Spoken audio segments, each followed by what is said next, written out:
mantindre un diàleg ordenat, un debat, una exposició d'opinions personals i de visions diferents de la batalla del Rebossell i també de la guerra del francès contra les tropes de Napoleó.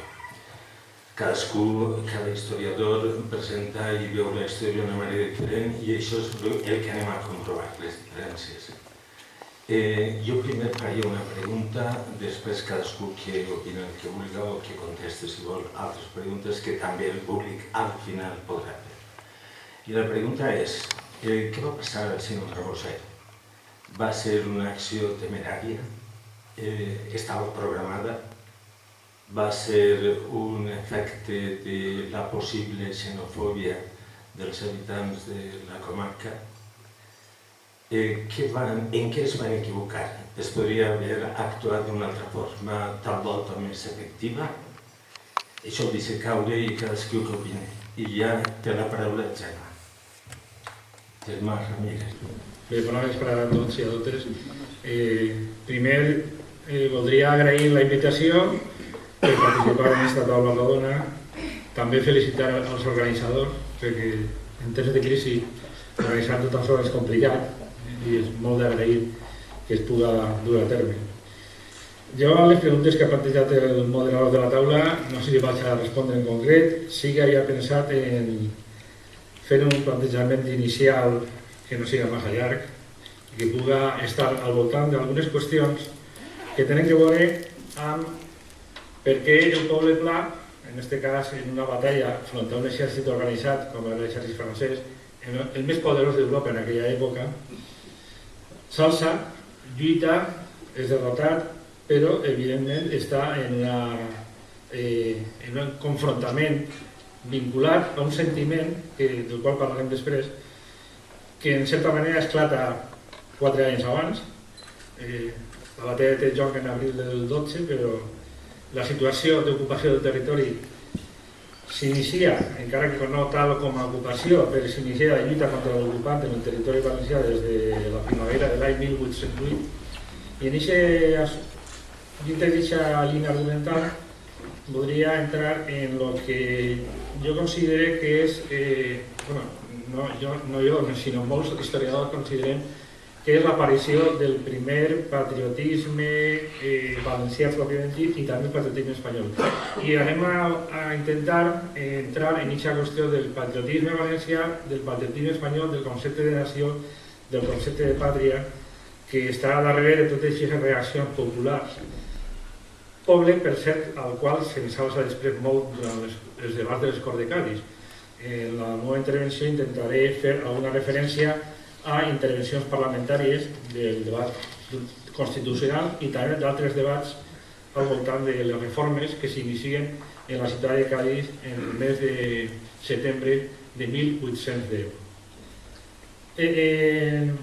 Jo crec que a partir de l'arribada de la notícia en València el 23 de maig de 1808, quan arriba allí a la plaça de les Panses, el que avui en dia és la plaça de la Companyia, darrere de la llotja de València, arriba la notícia de Madrid de que s'ha produït les abdicacions de Bayona, n'hi ha una reacció popular, la famosa figura del Palleter, la poden vostès contemplar en el quadre que va pintar Sorolla en 1884 en una exposició que està en el centre del Carme, en València.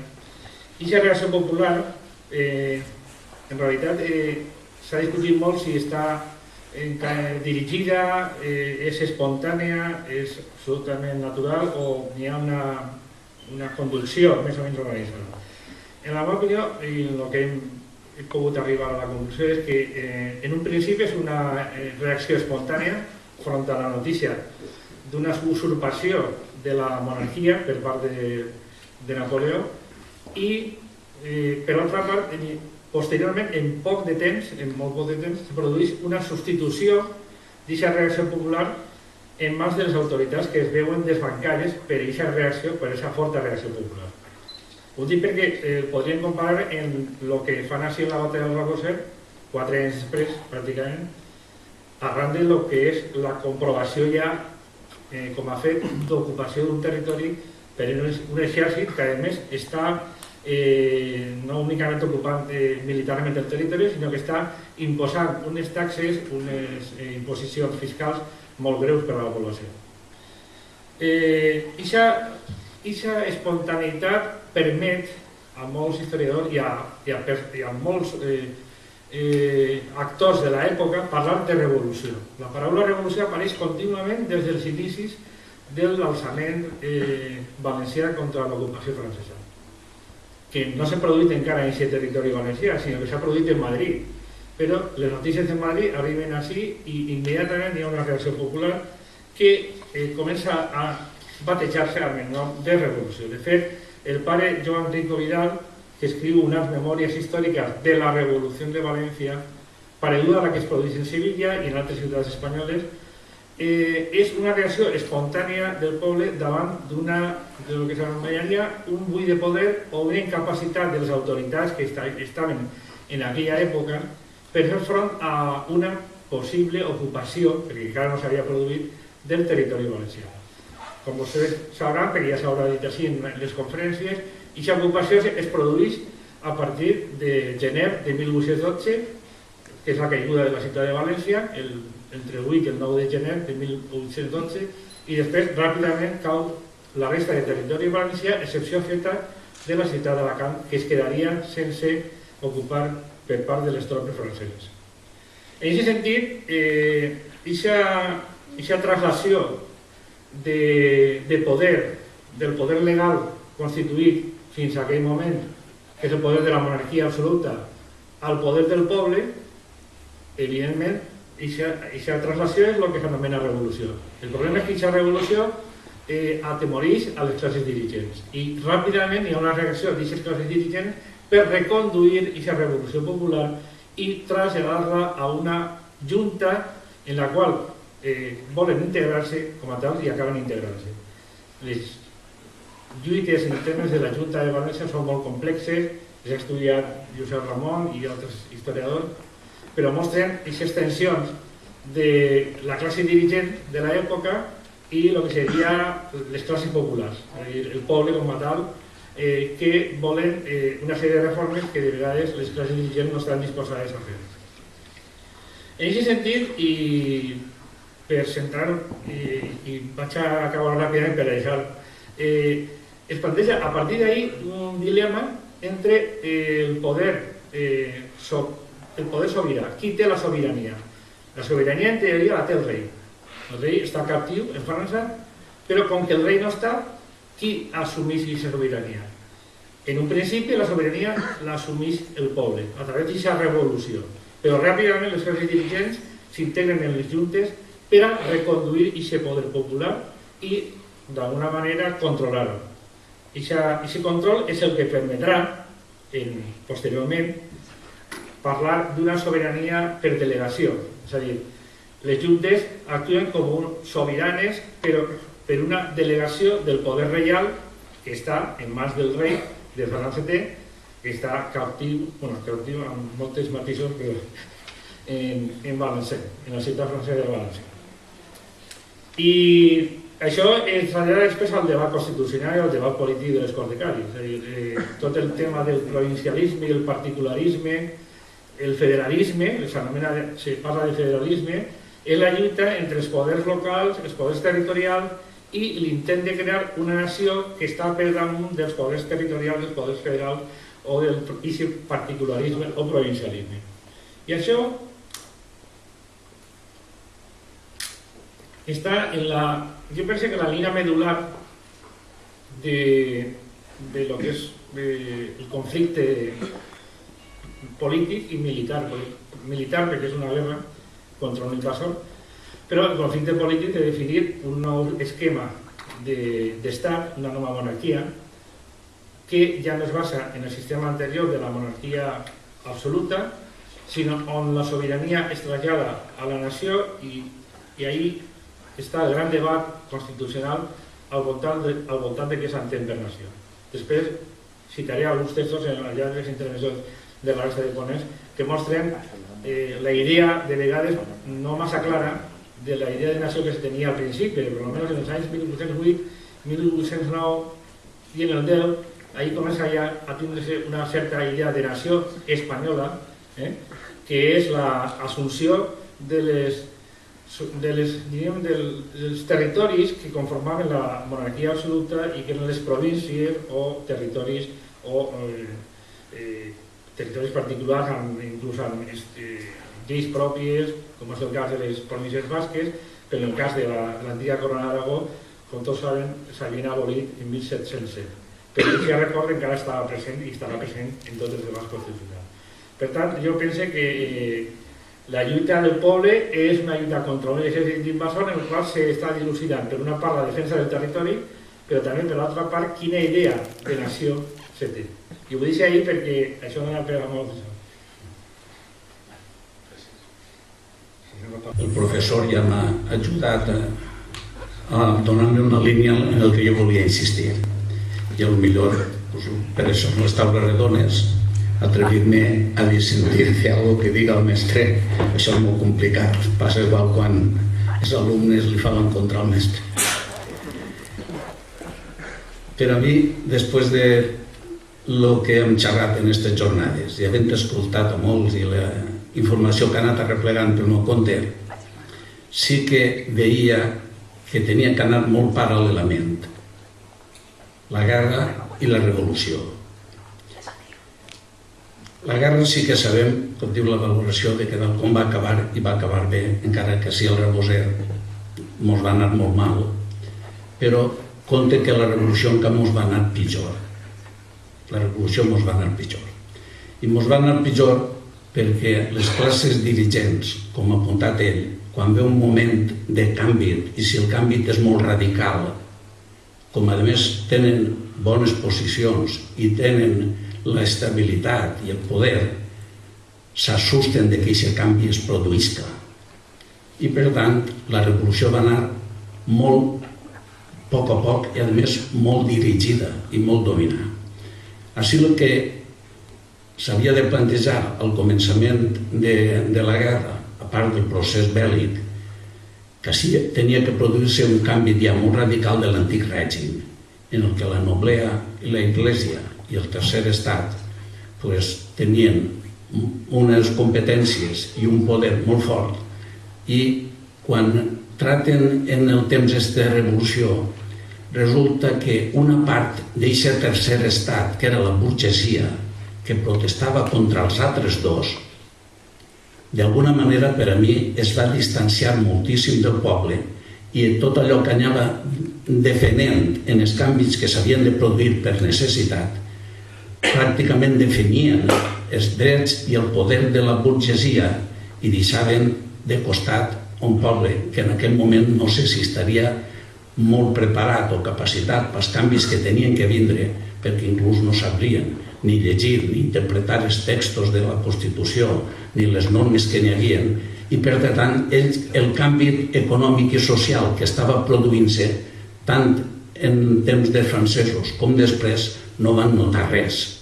A més, com aquest poble estava d'alguna manera tan, atrevint-se, manipulat per l'Església, per tant, quasi reclamaven, més que els canvis socials que es produïren, perquè a ells veien que no es favoria per a res, reclamaven la tornar, que és la que va vindre, de que vinga el rei que diuen que estava pres allà en la presó d'Or, que vos vaig dir l'altre dia, en el Palacete de Valencey, i sense cols militars ni de res, el van acceptar en una majoria que inclús ben prompte va desfer quasi tot per les decisions de canvi que aquesta burgesia pretenia i que les Corts de Cádiz es va pegar un cop mortal a aquest estat antic absolutisme.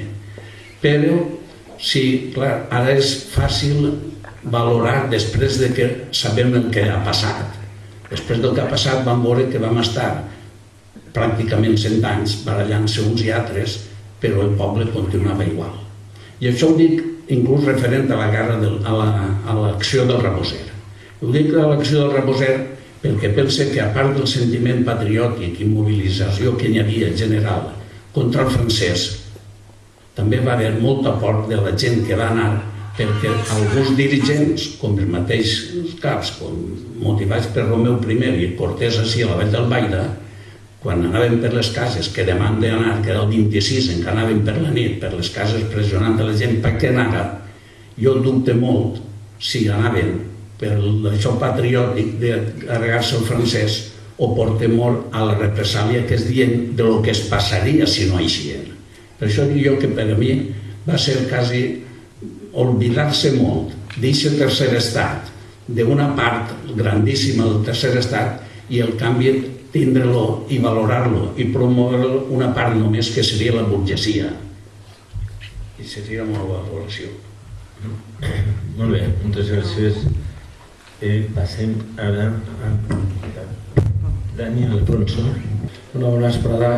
Jo crec que podríem hem de diferenciar una macroescala que seria la guerra del francès o de la independència a nivell del conjunt de tot l'estat, i a un nivell més local, més particular, el que va ser la batalla del Reboser. Són dues coses que estan dins del mateix context, que lluiten per la mateixa cosa però que tenen grans diferències. Pel que fa a la batalla del Reboser, crec que podríem dir que les seues causes tenen tres paraules claus. En primer lloc, necessitat, en segon lloc, desconeixement, i en tercer lloc, patriotisme. Una necessitat econòmica perquè aquelles persones pensen que la Vall d'Albaida, poc abans de la batalla, havien tingut una pedregada que havia arrasat les collites. Després havien vingut els francesos i els demanaven impostos, havien llevat el poc menjar que els quedava i damunt havien d'estar vivint en les seues cases, els soldats i els corresponents cavalls.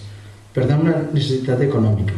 Després, un desconeixement perquè crec que bona part o la majoria dels guerrillers eren persones analfabetes i que no sabien ben bé aquella guerrilla en quin context general estava. És a dir, si havien guanyat la batalla del Reboser, que després ell va fer 200 anys, no havia canviat res, perquè estaven els francesos per tots els llocs.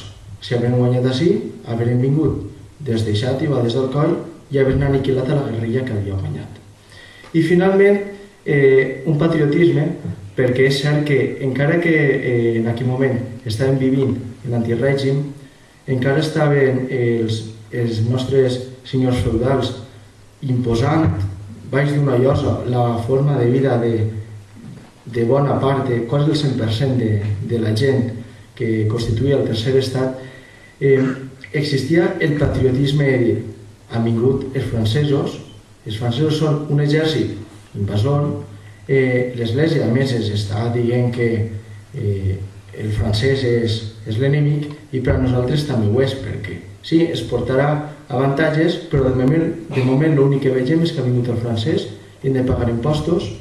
Ens hem quedat pitjor del que estàvem en la nostra situació domèstica, en el xicotet estat de casa nostra, i a més que el francès és un invasor i hem de lluitar contra ell. I en aquell moment, com ara després comentaran tant Germà com Josep Ramon, és probablement l'inici del gran nacionalisme espanyol que tenim present fins a l'actualitat. Ens haurà anat millor o pitjor a una victòria dels francesos a nivell general? No ho sabem, perquè fer hipòtesis de coses que no s'ha hagut és molt arriscat, però probablement ens haurà anat millor, no ho sabem. De fet, en aquell moment, la gran majoria dels intel·lectuals i les persones més il·lustrades van ser acusades d'afrancesats i després van haver d'exiliar-se. Deixem la pregunta en l'aire i anirem responent a continuació.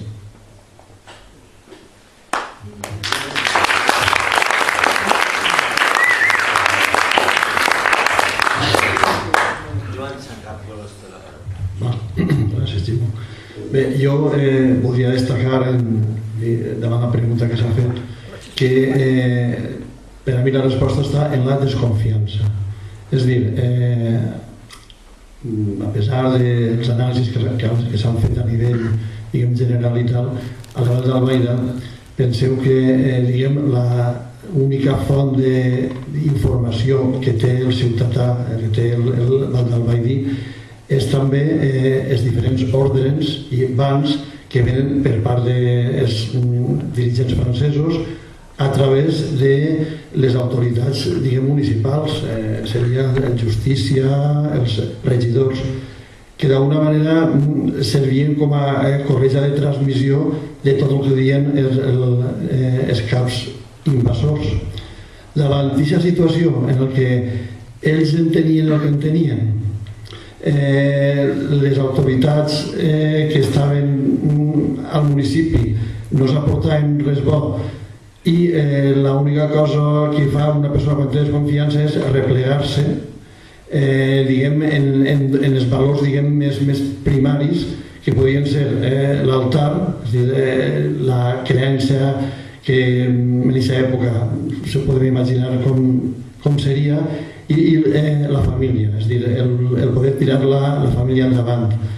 Per aquestes dues causes una persona pensa que és prou, té suficients causes per a passar a l'acció.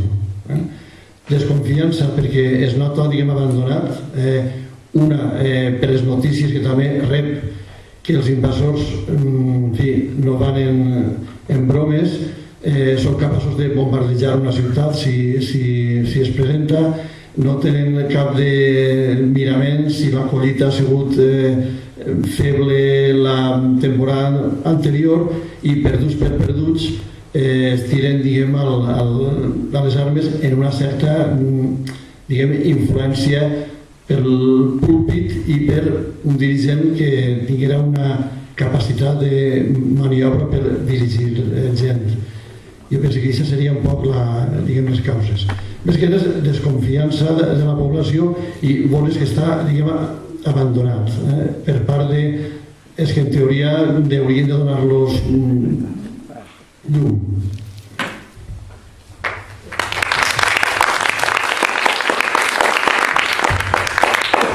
Mirem cap a la dreta físicament, referisc, i ara Josep Segata donarà la seva opinió. A veure, jo estic d'acord amb tot el que s'ha dit fins a aquest moment. Tot el que s'ha dit fins ara estic completament d'acord si pensem només en la batalla del Raboser. És a dir, si pensem en els fets i la preparació d'un atac d'un contingent de persones que no tenen habilitats militars i que ataquen a un exèrcit molt poderós que està ocupant un territori i que té controlades les comunicacions, i un grup de persones en armes precàries es llança contra aquella gent pensant probablement que els ajudarien altres grups en altres llocs i que no es va produir aquest ajut. Probablement estaven mal informats.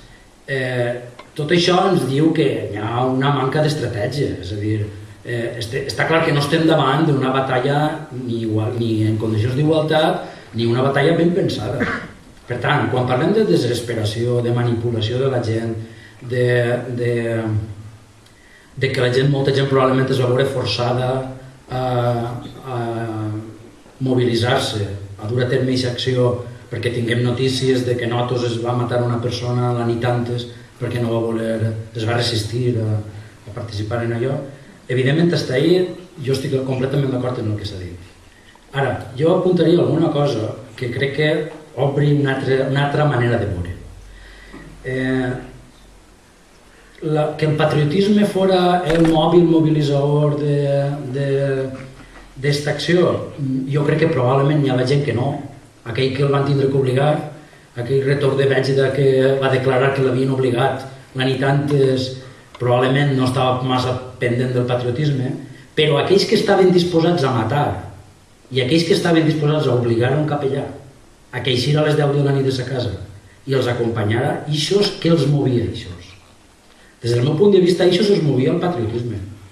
I un patriotisme que, si pensem en Cortés, que és el líder que ho aglutina, és una persona que és d'Ontinyent i que havia sigut cap de les milícies urbanes d'Ontinyent.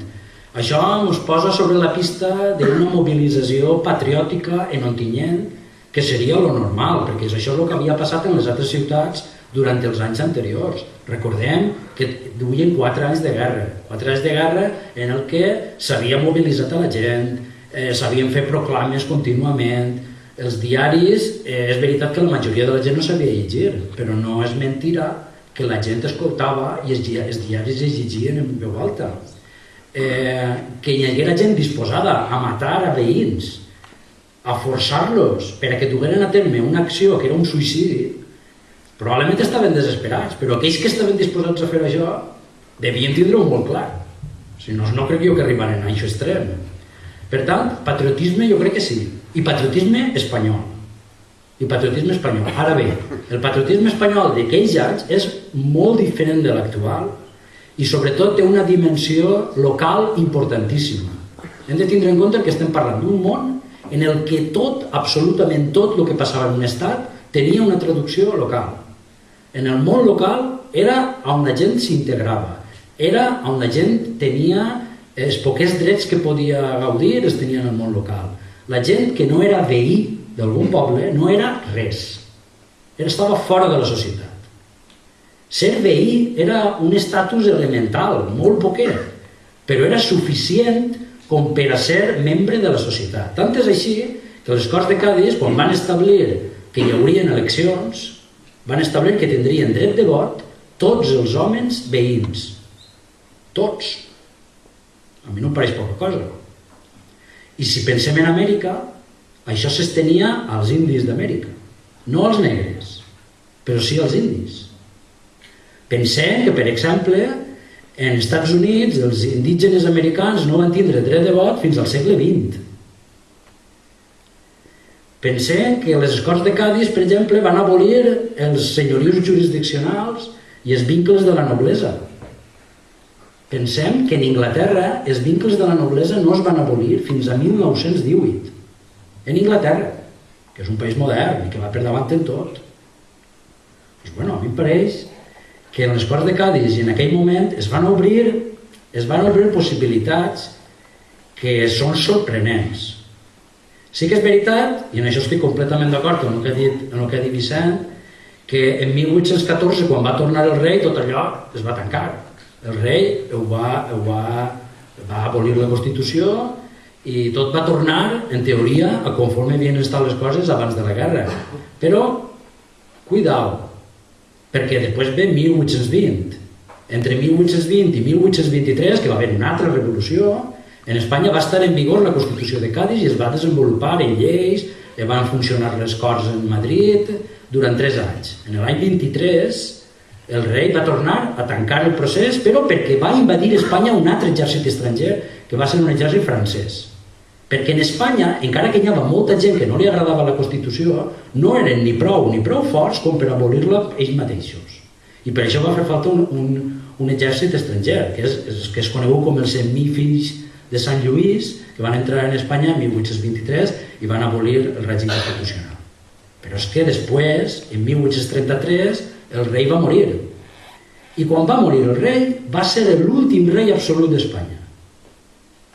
A partir de 1833 s'obre un altre procés revolucionari que acabarà en un estat constitucional i liberal.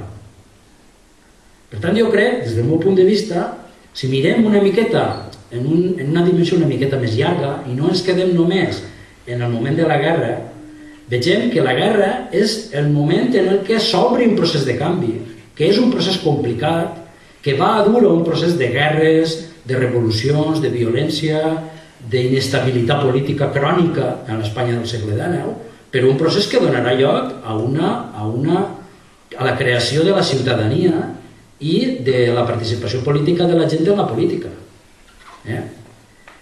Al llarg del segle XIX, aquesta participació política de la gent en la política espanyola serà cada vegada més tancada. Cada vegada seran només els que tenen rentes altes els que tindran dret de vot. Això canviarà en 1891 quan s'estableix el sufragi universal masculí, que és un dels primers països europeus en establir-lo. També voldria deixar-ho clar. És a dir, que a la resta d'Europa les coses no eren molt diferents. Però la Constitució de Cadis és molt avançada. La Constitució de Cadis establia un dret de vot que era pràcticament universal per als homes casats que tingueren casa oberta. que foren veïns d'un poble, que tingueren un ofici i tingueren un domicili reconegut, és a dir, que no foren ni vagabunds ni persones que no se sabia d'on eren, etc. Que es considerava que estaven fora de la societat. I en aquest sentit jo voldria llegir-los un document que jo he matut, que tinc en casa, copiat de l'arxiu, que és una carta que va escriure el governador de la baronia de Vilallonga, ahí prop de Gandia, que va escriure a l'encarregat general de gestionar el ducat de Gandia, que era un dels estats del duc d'Osuna que vivia a Madrid i tenia com un gerent, no? Que gestionava l'acobrament de contribucions ací i allà, etc. I tenien un governador que el nomenava el duc, que estava en la baronia de Vilallonga. I este senyor, el 29 d'agost de 1809, és a dir, un any després de que esclatara la guerra, li escrivia al seu superior dient-li, diu, es queixava de la insolència del poble de Vilallonga contra ell i contra la duquesa d'Osuna, que no estava allí, no estava mai, però la insultaven, diu. I que diu que l'alcalde del poble, que no era nomenat per la duquesa, o si ho era, li va eixir rana, dia que és que en el poble eren lliures i no volien que els manara la duquesa. I això escandalitzava aquell governador i li escrivia al seu superior, què fem? I li diu, y en esto viene críticamente la revolución de Valencia, que va ser lo que va pasar en maig de 1808, que és el que ha explicat Germán Ramírez. I diu, qué fortuna, diu, que ves va vindre la revolución de Valencia. Ya no se oye otra cosa, sino que a los gobernadores los asesinan, los despojan. I diu, ya no hay rey, ya no hay rey.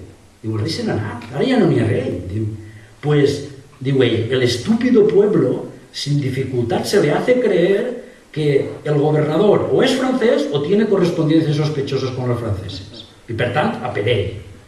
Y diu, Valencia ahora está sitiada. Con Madrid no hay comunicación alguna. Si salimos de quien nos estorba y fiscaliza, que es la señoría, la duquesa d'Osuna y los seus agents, en muchos años no tendremos gobernadores. La vara del alcalde continuará en nosotros, que es lo que ellos quieren, li diu el gobernador a la duquesa.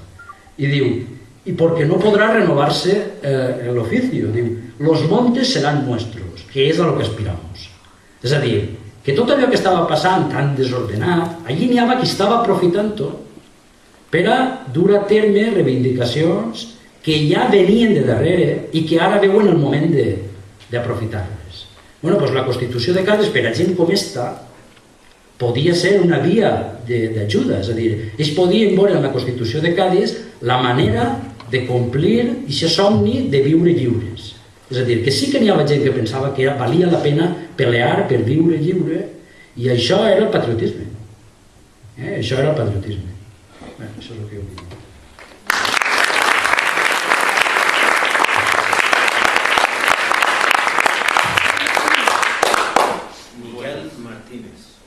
¿Se sent o no se sent? No. Des del meu punt de vista es pot constatar que en el moment de la guerra els espanyols tenien una consciència que estaven en una situació amb una ocupació militar per un exèrcit que no era seu i hi havia un enfrontament militar. Aleshores, en funció del que estan comentant, jo em formule la següent pregunta. Si no volien els francesos, què és el que volien? La gent, el poble, què és el que volia? Existien dues possibilitats. Una, constituir algo paregut a el que va ser després la Constitució del 12 o tornar a la situació anterior de la guerra i mantindre's en l'antic règim amb una sèrie de classes minoritàries i privilegiades i una majoria que era el poble i que era el que no tenia privilegis, el que treballava i el que pagava impostos. Davant aquesta doble possibilitat, la veritat és que a mi em resulta prou difícil saber què és el que volien els espanyols. Si hagueren optat per l'opció A, la de la Constitució, és perquè ells ja tenien una idea nacional, una idea de pàtria, és perquè hi havia un programa de la burgesia i és perquè, francament, volien acabar en el règim anterior, volien acabar en els privilegis d'una minoria. Volien sentir-se tots iguals. El que sí que es pot constatar per la documentació és que 2 mesos després de la batalla del Reboser se va aprovar la Constitució de Cádiz i ahí n'hi havia un intent real d'acabar en l'antirègim. El que va passar és que 2 anys després, quan torna Ferran el Desitjat, aquesta Constitució la va abolir, la va anul·lar, va deixar d'existir. Per què va deixar d'existir? Doncs aquesta seria la pregunta. Si haguera tingut prou de recolz social, potser Ferran s'haguera preguntat si podia actuar ell d'una altra manera.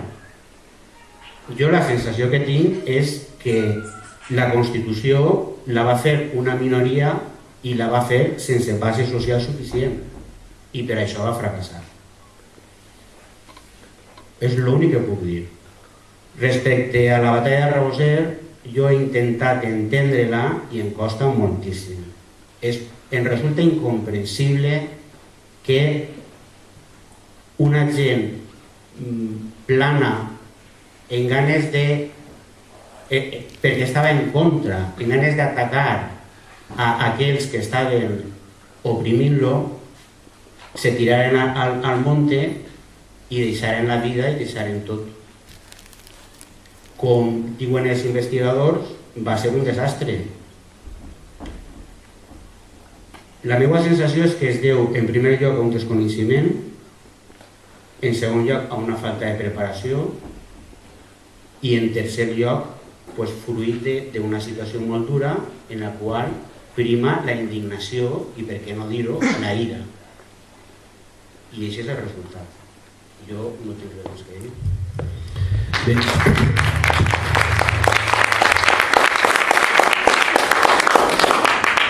Hem escoltat una primera ronda d'opinions sobre una pregunta que més o menys l'han contestat. Jo en faria una altra encara. A mi em consta, no sé si estaré ben o mal informat, en algun aspecte de la guerra del francès, no a nivell valencià, sinó a nivell ja de tota Espanya.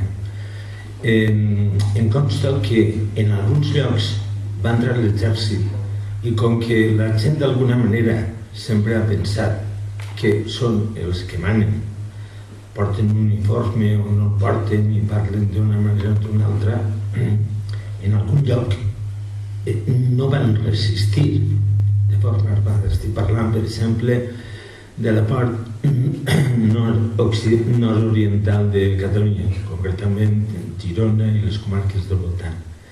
I allà el poc temps, o molt temps, no puc saber ara, que van estar, tampoc és que van viure tan mal, alguns fins i tot que coneixien què significava Revolució Francesa, llibertats individuals, etc. Fins i tot estaven part de la població, no tota, suposa, bastant satisfets d'aquell nou govern. Després es va imposar la Constitució espanyola, es va imposar el rei absolutista i tot va acabar en país seva. Però d'alguna manera la meva pregunta seria, a qui vulgui contestar-me, anem a pensar, és una ficció, història-ficció, que s'haveren quedat així els francesos, era passat la guerra, les tropes napoleòniques s'haveren imposat, avui, 2012, així a la Vall d'Albaida, què podria estar passant? Si voleu contestar. La meva resposta seria el projecte polític francès en certa manera es va quedar. En certa manera es va quedar. A veure, quan parlem de la invasió francesa i els seus significats polítics, estem parlant de la política moderna, és a dir, del significat que té per a la política moderna les guerres napoleòniques. Jo voldria, per a que me s'entenga, voldria distingir, quan parlem de política moderna hi ha com dos grans corrents, hi ha més, no? Però jo vaig a distingir-ne dos, que jo trobo que són els que estan en joc quan parlem d'aquest context. Per un costat està aquells que fan política pensant en modernitzar la societat, però d'una manera autoritària, sense comptar amb la gent, però que ho fan per bé de la gent, diuen. És a dir, la política consistiria d'alguna manera en fer carreteres, en tindre bones vies de comunicació, en que l'economia anarà bé, en fer reformes socials i econòmiques, fer tot això, que és el que fa falta perquè una societat sigui pròspera, però la funció de les autoritats és administrar. Administrar. No promoure des de la política canvis en la societat, sinó que els canvis els faig a la societat ella mateixa. L'autoritat el que té que fer és posar les carreteres, posar els mitjans de comunicació, administrar bé, i ja veurem el que passa. I això és una manera de fer política, que és ben moderna, Jo crec que a tots mos sona. Que jo diria que és política com a administració. I després hi ha una altra manera de fer política moderna, que és la política basada en l'opinió pública, que és el que podríem dir en la ciutadania. És a dir, en la participació política de la gent en els assumptes polítics. Aquesta segona manera de fer política també moderna entén que l'obligació de l'Estat no és tant administrar, que també, però el fonamental és garantir la llibertat per a que la gent pugui participar lliurement en la política. De tal manera que la política no es veu només com una mena d'àrbitre que jutja i està al marge, administra. No només fa això, sinó que des de la política s'ha de promoure la transformació de la societat per a una societat millor en sentit polític, és a dir, perquè hi hagi més llibertat, més drets, més ciutadania, etc. Bé, des del meu punt de vista, la política bonapartista, que no la de la Revolució Francesa, és la primera. És a dir, la política com a modernització de la societat. I la política que ix de la Constitució de Cadis, i que és la mateixa que la de la Revolució Francesa, és la política com a ciutadania, com a participació de la gent. I jo el que voldria dir és que d'això ja ne sabien en Espanya, perquè el règim de Godoy, el règim anterior a la guerra dels francesos, és un règim que encaixa absolutament, perfectament en el model polític de Napoleó. De fet, Godoy era un gran aliat de Napoleó. El règim de Godoy és un règim modernitzador que desamortitza coses de l'Església i que això afavoreix un sector de la burgesia que demanava això, que es remogueren els obstacles que n'hi havia per al progrés, etc. I el règim de Godoy estava fent-ho. El que passa que el règim de Godoy no és capaç de controlar la societat espanyola, la societat espanyola li se descontrola, i és això el que obliga Napoleó a intervenir per a tindre ben amarrat un país que s'estenia a l'altre costat de l'Atlàntic i que era una estratègia imperial importantíssima per als francesos. Aleshores, això és el que va dur el fracàs de Godoy i a l'entrada dels francesos. Però els francesos van dir el que volien. Van fer una Constitució, millor dit, van fer el que es diu l'Estatut de Bayona, que s'anomena massa vegades Constitució quan no era una Constitució. L'Estatut de Bayona què és? Primera, és un estatut que respecta moltes de les coses de l'antic règim. Per tant, els francesos no pensaven acabar l'antic règim com ho havien fet en França, sinó que en Espanya anaven a fer-ho d'una altra manera. Respectaven a la noblesa, respectaven moltes coses de la Iglesia, no de la Iglesia dels Flares, però sí de l'Església dels obispos, etc. I la Constitució de Bayona diu ben clar que té que totes les sessions d'aquella assemblea havien de ser a porta tancada, la gent en sa casa. Per tant, la modernitat que venia de la mà dels francesos no era exactament la modernitat de la Revolució Francesa, era una altra cosa. Era una modernitat autoritària que el que buscava era anem a llevar problemes del mig perquè l'economia funcione i després que cada un s'apanya. Però no és una qüestió de la política, crear llibertat. Això ja veurem quan arriba. En aquest sentit, jo crec que la Constitució de Cadis és el punt de partida d'una tradició política en Espanya que és discontínua, problemàtica, però és important, i és la que du al republicanisme espanyol i la que du al liberalisme progressista en el segle XIX. Què va passar amb els afrancesats? Doncs els afrancesats van tornar, es van integrar en la política espanyola en la dècada de 1830, ja pràcticament estan tots integrats i estan molts d'ells governant. Són els que fan la divisió de províncies espanyola de 1833, la fa Javier de Burgos, que havia sigut un prefecte de l'administració francesa de Granada durant la guerra del francès, i com ell molts altres. I a qui serveixen estos afrancesos quan tornen? A un altre partit polític, el Partit Moderat, que serà el que governarà en Espanya majoritàriament des de 1840 fins a 1868 aproximadament. I este partit és un partit centralista, autoritari i que entén la política com a administració. Per tant, què hauria passat si s'hagueren quedat els francesos? Pues és el que va passar, un estat centralista, autoritari, però que tenia una oposició, i aquesta oposició és important.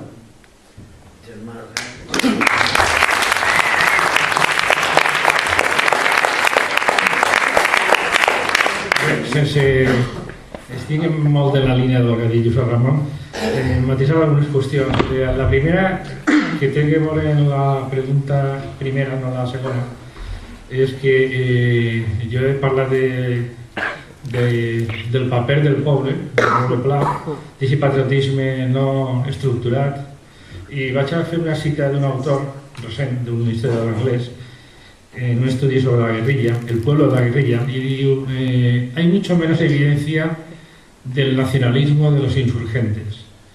De hecho, la evidencia que poseemos sugiere que los guerrilleros eran patriotas locales que peleaban por Galicia o Navarra, y pueden decir Belaida o Laida, en particular, o incluso por sus valles o sus aldeas y pueblos de nacimiento. Es decir, estem parlant d'un patriotisme, la guerrilla s'estructura per part de la Junta Central des de 1809, però n'hi ha bona part d'aquest fenomen guerriller no està estructurat. De fet, el que passa sí no respon a un fenomen de guerrilla estructurada i dirigida per militars professionals. Per tant, estem parlant d'un paper del poble pla que res té a veure en allò que s'està fent en les estructures de poder, siga en l'àmbit del Regne de València, l'antic Regne de València, de el que eren els territoris que depenien de la corona espanyola, i que evidentment estan més en un cas en una línia de col·laboració amb l'ocupant, com passa amb la jerarquia eclesiàstica. Quan se parla del clero i de l'església, que té un paper molt important en aquesta època, no hi ha que oblidar una cosa: el clero també està dividit socialment. El clero pla normalment està per la defensa del territori, està junt al poble normalment, mentre que la jerarquia eclesiàstica està col·laborant amb l'ocupant. El cas de l'arquebisbe de València, Joaquín Company, que és un afrancesat claríssim, i el cas, per exemple, de l'arquebisbe de Saragossa, Ramon José Arce, un altre afrancesat. És a dir, tenim prou proves de jerarquia eclesiàstica que està disposada a col·laborar amb un exèrcit ocupant que trau una modernització discutible, com jo penso que ha concretat molt bé ahir Josep Ramon, una modernització que portarà a una creació d'un estat liberal, evidentment, amb creació de partits polítics després, en una evolució posterior que hem entrat ahir, però que evidentment respon a un model francès. La còpia és més clara que l'aigua. I, per altra part, aquest patriotisme de base popular no és el mateix que el patriotisme que s'estructura en el debat constitucional durant les Corts de Cádiz. En el debat anterior al debat constitucional i al debat constitucional pròpiament dit, que comença a mitjans de l'11 i acaba en març del 12. I en aquest debat constitucional jo voldria citar dos intervencions. Una és d'un diputat valencià, José Martínez, que és un jurista. La major part dels diputats que intervenen en els Corts de Cádiz són juristes, i entre els valencians la majoria s'aclaparan, és molt influent. De fet, només n'hi ha 2 membres del clero i la resta són juristes o són membres de la noblesa. I diu una cosa molt curiosa, dice: no seria en un debat al voltant de l'organització territorial de l'Estat, que és una qüestió cabdal en aquella època, com ara, o sea, que la cosa no passa de moda.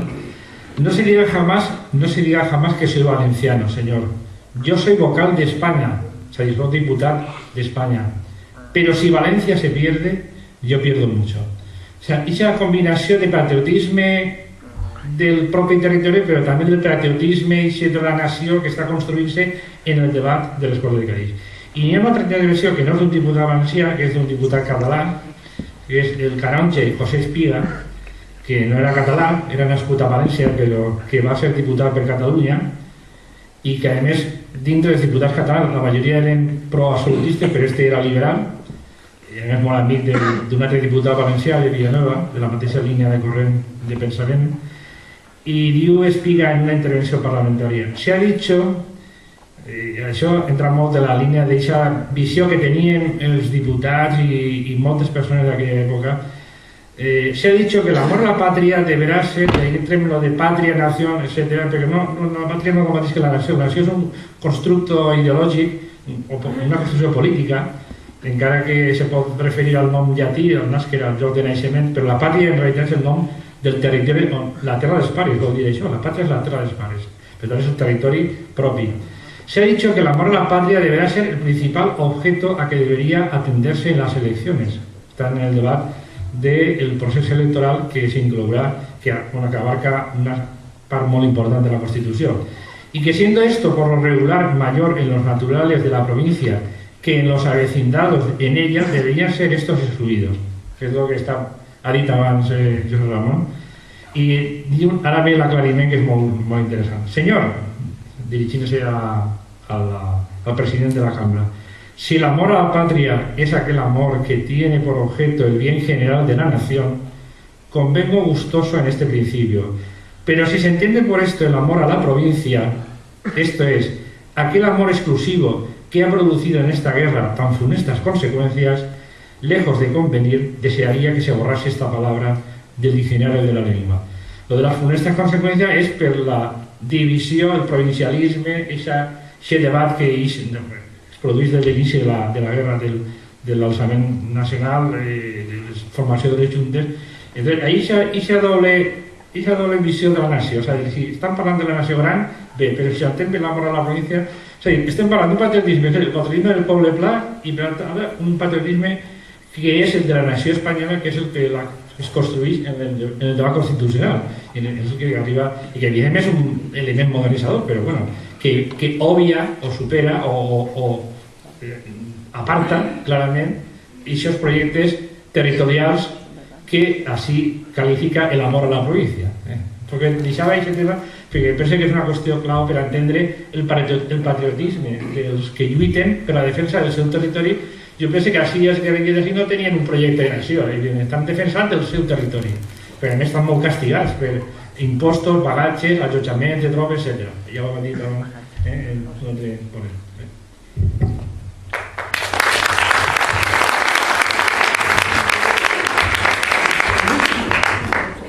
Vicent Soler també volia dir al respecte alguna cosa. Alguna matisació a la pregunta del futurible, què ha passar?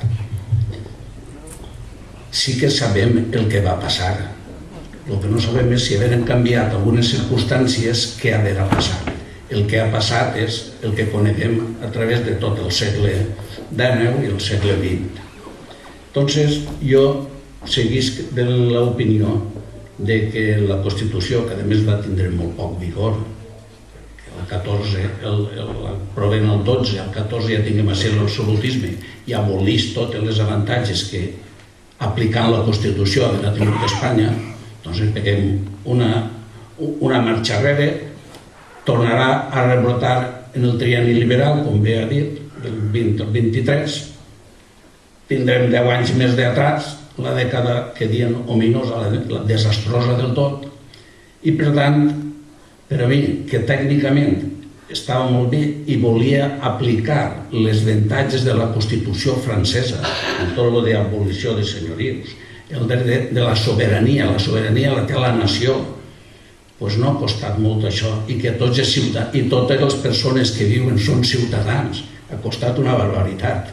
Jo tinc una experiència d'un treball que vaig fer, que no ha eixit per ahir, quan feia el centenari que a Albaida la van nombrar ciutat.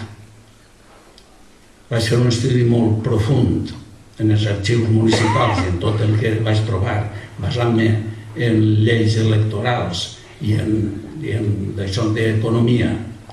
I la meva conclusió va ser molt fàcil, i això fa 100 anys, no fa 200, com va ser entonces, que Albaida va ser ciutat, però els albaidins no eren ciutadans. N'hi havia molt pocs que tenien els drets de ciutadania. Per de pronto, la meitat, les dones, ni opció a res, ni opció a votar. La base econòmica i tal, imagineu-se que les votacions eren censitàries i vaig fer l'estudi de censitaris per trobar la llista de més a més de quins eren els majors contribuents d'Albaida, sumant els interessos de bancals i interessos de les fàbriques i empreses, i del 1 al 25, el que es tocara, qui podria votar, però el poble continuava al marge. Ja dic, per lo menos la meitat les dones a sa casa, o a escurar o a netejar per allí, i dels homes a votar a les normals del municipal sí, però el vot a la nació en el dret de ciutadania deixàvem massa gent fora dels drets de ciutadania. Era una ciutadania i una, podríem dir, una Constitució que anava molt bé, com ha insistit primer, pel règim liberal, que ben pront aniran avançant moltíssim, es convertirà en règim capitalista i després les classes ja no serà podem dir, els burgesos i el poble, sinó que seran ja els patrons i els treballadors. I ahir ens portarà després en la història a un avanç molt diferent i en uns problemes molt complicats, però insistir que és el mateix.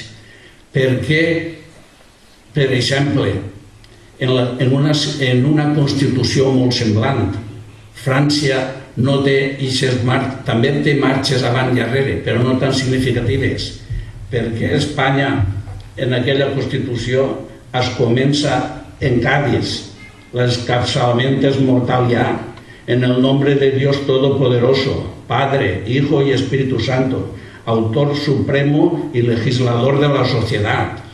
Este señor es el que nos té que legislar on està la soberanía popular. Vaja, una introducció ja bona. La confessionalitat, el que avui tinguem en la Constitució és claríssim. Ningú serà discriminat ni per raó de raça, de llengua, religió, de creences i de tal. No. Tots els espanyols han de ser catòlics. I no és que hi haurà llibertat per les altres, les demés seran rebutjades. Hem avançant això i peguem-li 100 anys darrere en púlpits i confessionaris i veurem quan acabem de tindre aquesta sobirania tots els espanyols per poder ser ciutadans de primera. Els deberes de los ciudadanos, amor a la pàtria, ser justos, ser benéficos. El primer que haurem de fer és acceptar generalment els drets i els deures que majoritàriament es donem en una Constitució com per sort avui tenim. Així és que tècnicament molt perfecta, però inadequada per aquell moment i possiblement el poble encara no poguera acceptar els canvis que ella demanaria i sempre mantindré que hi havia un divorci molt clar entre la burgesia que provoca el canvi de l'antic règim, que ella assumís el tercer estat i no és el tercer estat sinó que és la part, podríem dir, més ben situada d'aquest tercer estat, oblidant-se d'una majoria de poble.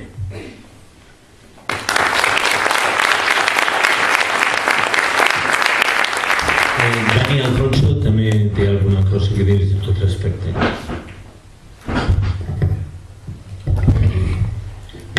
Seguint en la línia del que està comentant Vicent, crec que un altre debat que podríem portar endavant, però que seria molt llarg, és què va primer?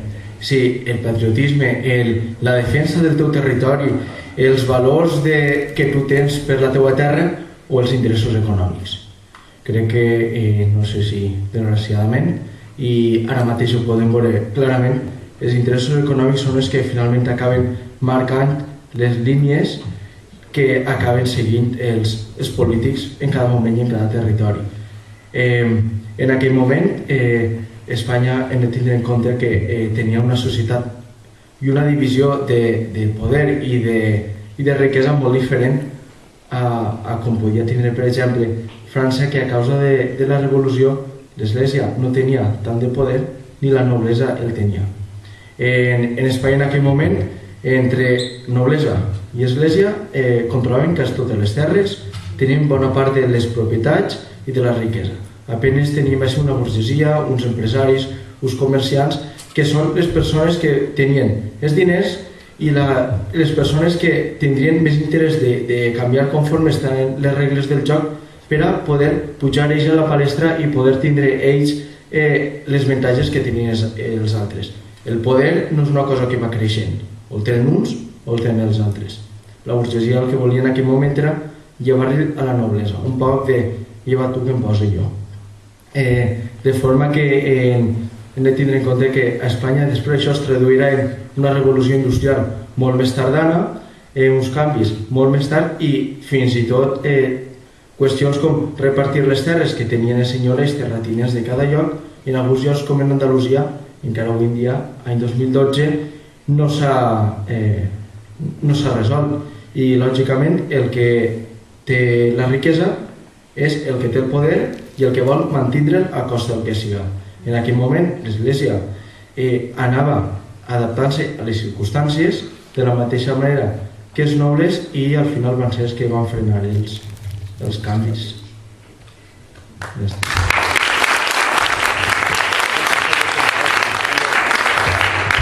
Bé, a partir d'aquest moment la taula rodona era fins ací i ara és fins a l'última butaca. Tots els que vulguin opinar, contradir els ponents, preguntar el que vulguin perquè es pugui aclarir des de la taula alguna qüestió, que alcen la mà i poden parlar. Vostè mateix. Molt bé, jo volia, respecte a l'altre raó, sobre el patriotisme. Jo, per el que ho estic parlant, jo he llegit algo que vosaltres sabeu molt més i tal. Quin patriotisme és molt bé? Per a mi, patriotisme d'interessos. Interessant. Patriotisme interessant. Un patriotisme interessant.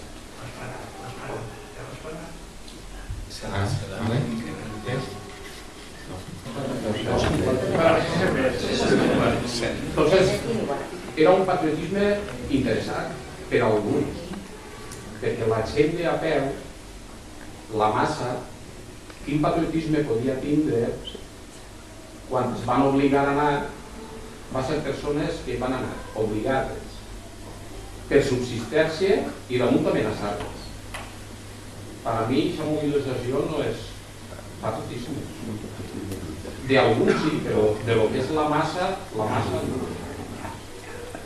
Respecte, és l'únic que volia parlar i fer un incís sobre el patriotisme.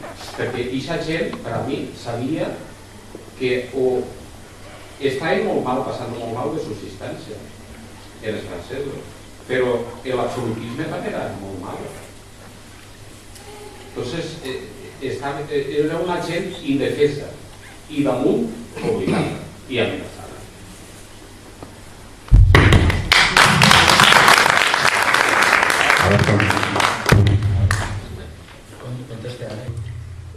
Jo crec que hem de posar-nos en l'època, és a dir, jo crec que per comprendre com relacionaven interessos i pàtria les persones en 1808 en Europa, no només així, sinó en Europa, n'hi ha que tindre en compte que no és igual que ho fem nosaltres. És a dir, en aquella època s'entenia que els que eren rics no eren rics perquè treballaren, sinó perquè eren poderosos. I la veritat que el que veien això ho confirmava, perquè ahí estava la noblesa, les persones que tenien diguem-ne més poder i tenien accés a càrrecs importants, etc. No feien això perquè treballaren més, sinó feien això perquè eren poderosos ja. Per tant, tindre poder era la manera de ser ric i no al revés. Això és el que ells veien. Aleshores, ells el que veien era que el noble era lliure i jo no soc lliure. Que el rei fa el que li dona la gana perquè és el rei. El dia que jo siga com un rei faré el que em donarà la gana. Per tant, la idea de llibertat i la idea de poder i de benestança anava unida, de tal manera que si mos fan a tots lliures és com si mos feren a tots poderosos.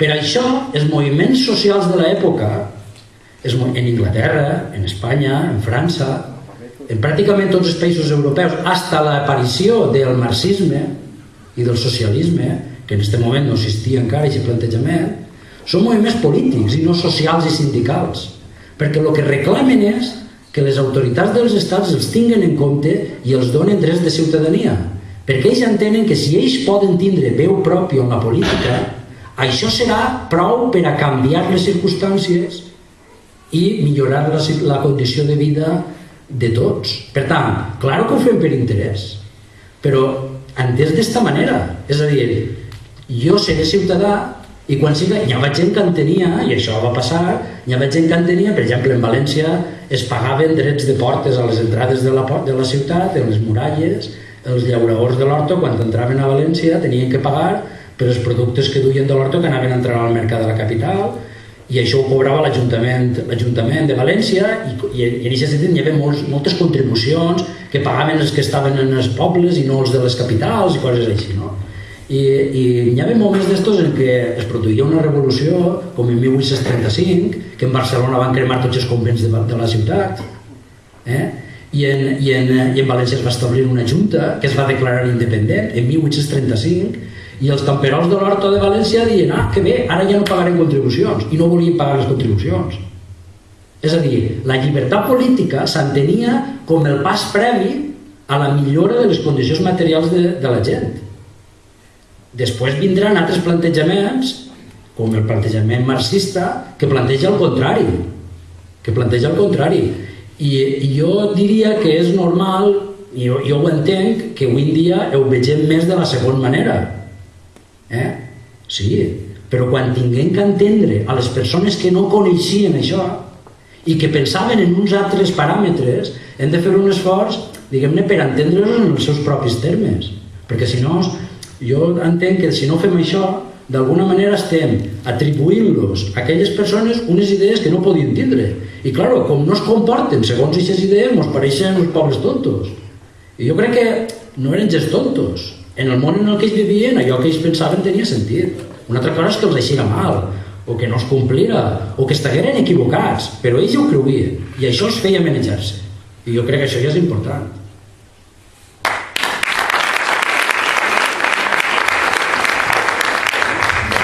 Més intervencions del públic? M'escoltareu des d'ací? Sí. Jo plantejo una coseta, també són un referents que jo sempre he tingut.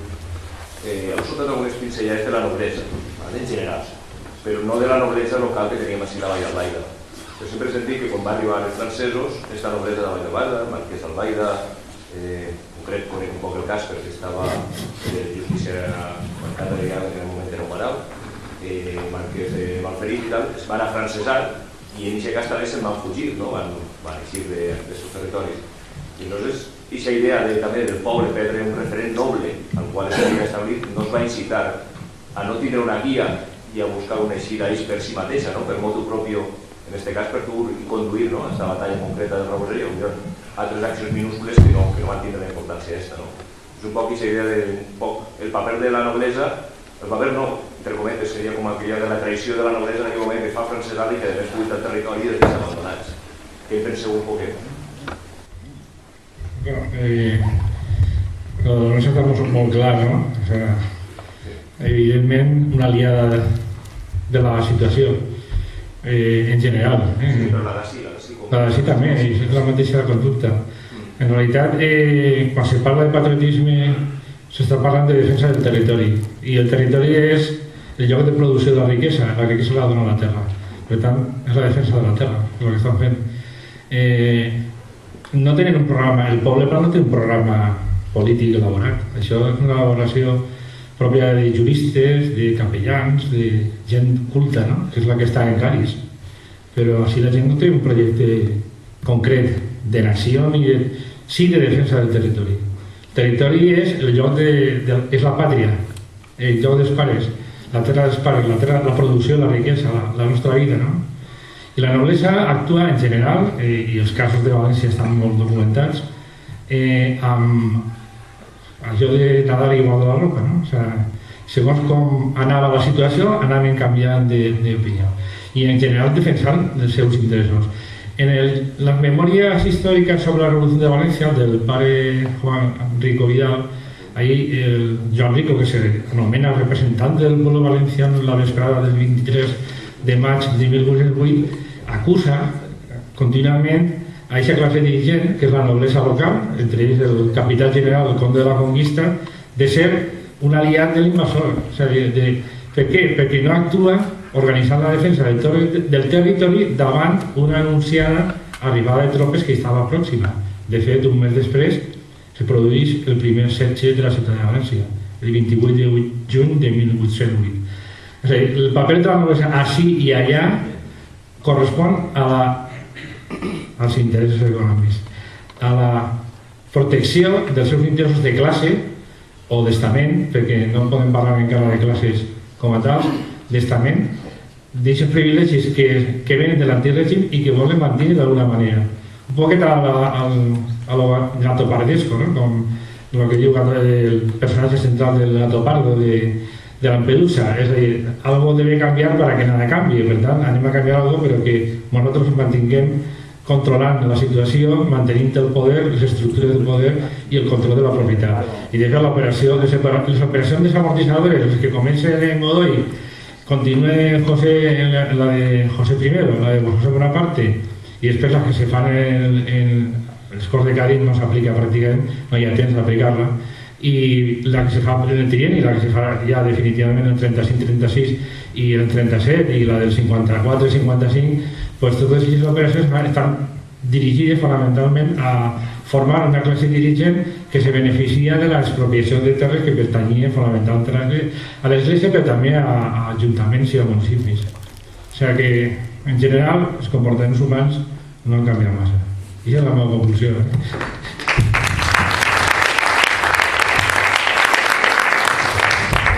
Vicenç Soler volia fer una matisació. Una matisació el mateix, conforme a el que ha dit el professor. Però és que jo no sé, perquè jo això no estic capacitat, i possiblement estic afetiant, però no tota la noblea opinava el mateix. Quan tu poses l'exemple del marquès de Malferit, jo te'l comparo amb el marquès de Bèlgida i opinava completament al revés.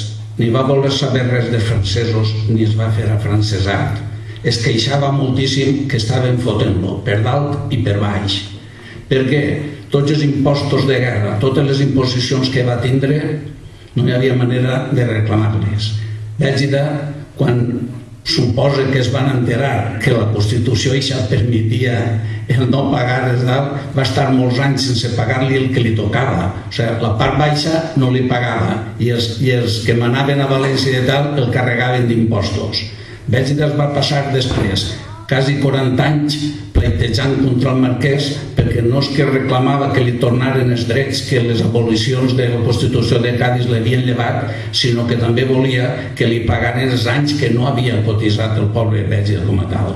Per tant, no sé jo, altra noblea de valenciana, com tu apuntaves, possiblement sí que estiga fet l'estudi, i si jo ho desconec, potser l'historiador sí que ho té, i podríem fer una classificació en dos apartats molt d'això, perquè inclús molta part de la noblea es sentia còmoda en que els francesos estigueren així, sobretot perquè per a ells va ser, i jo ho entenc així, és que podien frenar i que no vinguera el desastre de la Revolució Francesa de tallar caps i penjar reixos i cremar nobles i cremar esglésies.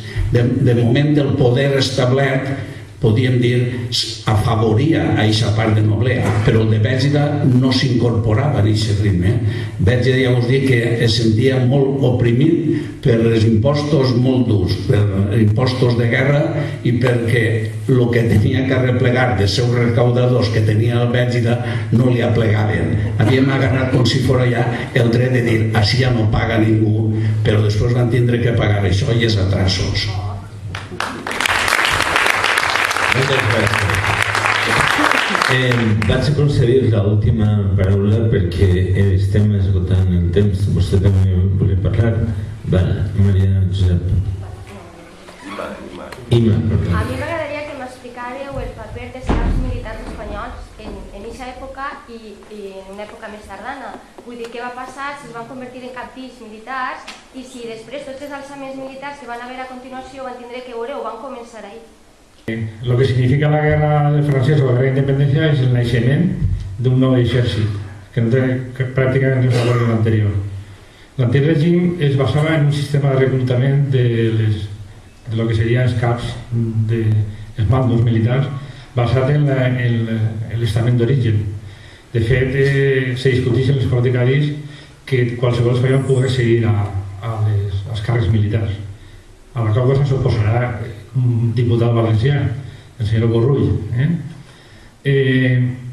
Per tant, l'exèrcit que naix de la guerra d'independència, on s'inclouen també part de la guerrilla i caps de la guerrilla, és un nou exèrcit, que és l'exèrcit contemporani, que ja té un caire diferent i que d'alguna manera té que veure en l'exèrcit que naix en França en 1792. És el pueblo en armes, el poble en armes. Ja no és un exèrcit amb reclutes obligatòries i, bueno, reclutes obligatòries que s'han de fer, però amb una classe dirigent procedent de la noblesa i amb reclutaments obligatoris que produïen uns rebutjaments molt grans. De fet, en València n'hi ha, en tot el territori valencià, arriba fins a la Vall d'Albaida, n'hi ha en 1801 una mobilització que produeix un rebuig i una revolta popular molt gran. Estem parlant d'un exèrcit nou que és l'origen que hi hagi militars que siguin liberals, que siguin salutistes i que és l'origen dels pronunciaments. El primer pronunciament ja és de 1815 i a partir d'ahir fins a 1820, que és el de Riego, i pràcticament tot el DENEM, que és una paraula que s'inventa en Espanya, el del pronunciamiento, igual que la paraula liberal o la paraula guerrilla, no? Que després s'estén al llenguatge polític europeu. Per tant, estem parlant d'un exèrcit de nova planta, en certa manera. No sé si conteste, si vols completar.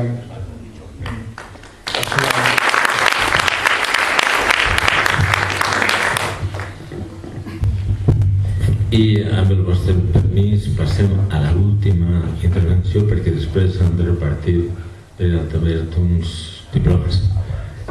Té la paraula. Volia que comentàreu alguna sobre el tema del convent de Santana degut a que, clar, quan parlem d'esglésies fem una església el que coneguem ara. Entonces la iglesia, com heu dit, estava el clero regular i el secular. O sigui, els frares, molta gent que era de la gent dels pobles estava molt vinculat a aquests convents que, entre altres coses, les terres que tenien els convents pagaven menys perquè era una societat desigual. Igual que estem acostumats ara a una societat que diria que tots som iguals, tots som iguals. Però era no, tots eren desiguals. I la igualtat i la desigualtat sobretot eren el pagar. O sigui, tu tenies que pagar quan tu no tenies aquest poder, tu tenies que pagar molt més. I segons els puestos, per exemple, no es pagava d'una manera, al marquès, en Atzeneta per haver segut per no molt es pagava molt més, en altres puestos, per exemple, que era Villarreal, perquè tot és un crit revolucionari, era Viva el Rei. Que tot fora, i llevaron a la nobleza, que eren al rei perquè pagaven menys. Comentar un poquet el tema, sobretot de Santana. I el paper a la batalla de Raboser. La veritat és que el convent de Santana va tindre un paper decisiu en el que va ser la batalla del Raboser. Heu de pensar en primer lloc, com tu has dit, que els frares dominis que n'hi havia allí eren unes persones privilegiades i que tenien unes terres al voltant de les quals cobraven impostos i que es podríem dir que eren dins de la classe privilegiada la part de baix. Perquè, clar, dins dels privilegiats no pots igualar el bisbe o l'arquebisbe de València en els frares del convent, ni dins del convent tots els frares eren igual. Una vegada dit això, has de tindre en compte també que el convent de Santana estava situat, o no està situat, en un lloc estratègic, està en l'entrada del port d'Albaida i era el lloc per el que havien de passar les tropes franceses per avançar cap al sud. Per tant, controlar el convent per part dels francesos era molt important. Els frares d'allí no és que van tindre una actitud patriòtica des de des de les trones, des de fer el sermó i alentar la gent per a que s'alçara en armes, sinó que fins i tot van reclutar a gent, van reclutar a veïns de la Vall d'Albaida, els van portar allí, els van ensenyar en les armes, és a dir, els frares feien pràctiques de tir, per dir-ho de forma clara. En España estoy luchando contra los frailes. Sí, sí. Entonces, que molts més que de ara, són lluites més això que hi fan. Però és que pensa també que els frares tenien por de tots els privilegis que podien tindre en l'entrada dels francesos. És a dir, si es portava endavant reformes estructurals del que podia ser el repartiment de la terra, l'acabament de beneficis que tenien de l'antic règim, beneficis senyorials, ells anaven a quedar-se sense l'entrada de diners que tenien per la recaptació d'impostos i per repartiment de collites, tot això. Ells es van moure per dos motius: patriotisme espanyol, defendre la seva terra i ser lliures teòricament enfront dels francesos, i després, sobretot, mantenir els privilegis que tenien. No sé, és això el que vull dir.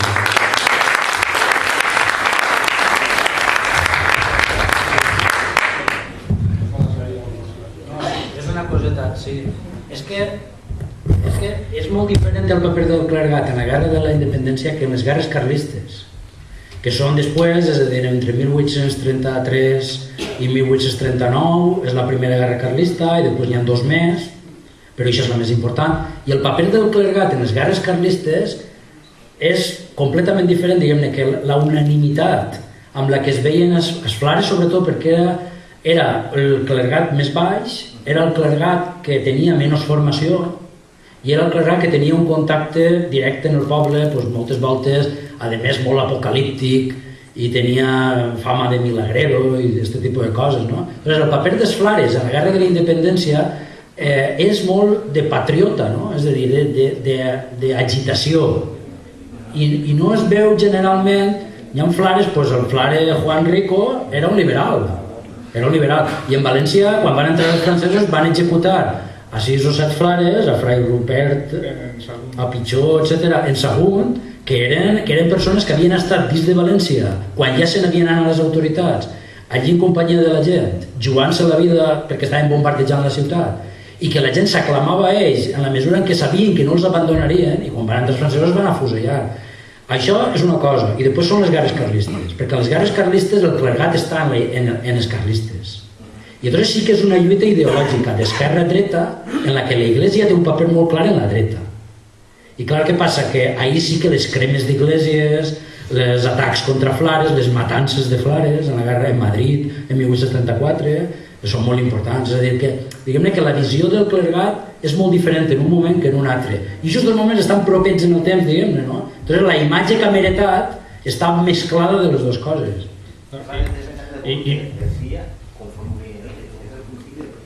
Y una nota también acá es que buena parte del clero regular de los frares van en la guerrilla, en armes, o sea, que no es que anaven a predicar només, anaven en el trabuco. El frare trabucaire ve d'ahí, tota aquesta tradició. La extracció dels frares de l'època de que en aquell moment s'hi volgué era de molt en les famílies, tot això. De les famílies, dels pobles en concret, tenien relació familiar, conegut, amistat, veïnatge. Que no s'entén. O afirmes o preguntes. I si tenien una... No, és una cosa que no s'ha investigat mai. Si l'extracció que tenia de clergat, els frares, venia de la zona en concret, per qüestió de família...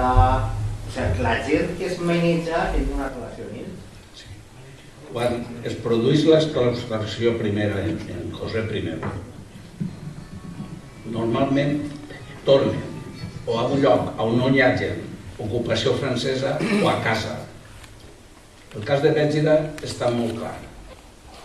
Un dels guerrillers, jo conte que seria el braç de Cortés, que Ferri, que va morir en el Raboser, és el que anava en les cases, ells estaven.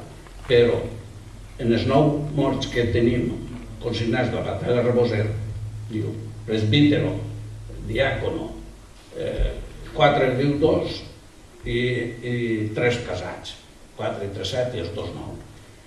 El Ferri este era un exclaustrat perquè va fugir de València, se'n va vindre sí, però al cap de la guerrilla. Un esclaustrat, el Padre Rico, que llavors l'ha anomenat un ball de voltes, estava a l'Urgell, i normalment encapçalaven les guerrilles, però tornen als pobles perquè estan així. Pega un bot en la història i anem a la guerra civil i veuràs com els retors, per por on estaven, tornen al seu poble. L'experiència de Bèlgica mateixa. Tenim dos retorets afuselats, però un estava en un poble i l'altre a Quatretonda. Del moviment, ells se'n tornen a Bèlgica. Quan hi ha l'esclaustració aquesta i que els convents van tancant-los, normalment es busquen la vida.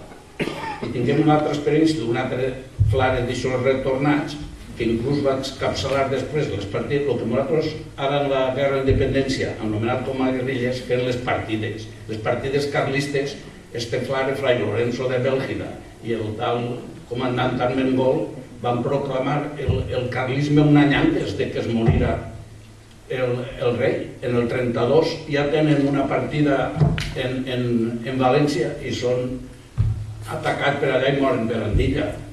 Però el que dius tu d'adscripció local, tornen els frares, així podríem dir, i em posa jo també, així del poble, buscant alguna cosa en els convents o en els seminaris, però després tornes al teu poble, sobretot quan es produeix l'esclaustració. Per això tots estos eren guerrillers i coneixien bé el terreny. El diacle Ixe que mor i el presbítero que moren no era el retor de Bèlgica el que va morir. El retor de Bèlgica és el que l'endemà va certificar la defunció d'Ixos Nou i es va escriure en el Quinque Libres. El retor de Bèlgica no va anar al Raboset. El presbíter que va morir era un que estava de retor fora, però torna així per les esclaustracions. I el flare Ferri, el número 2, que la nit abans és la que anava per les cases mobilitzant a la gent que demanda anar, era un flare de Bèlgica, però que no estava en Bèlgica. Torna per l'esclaustració i és de l'Urgell passa el mateix.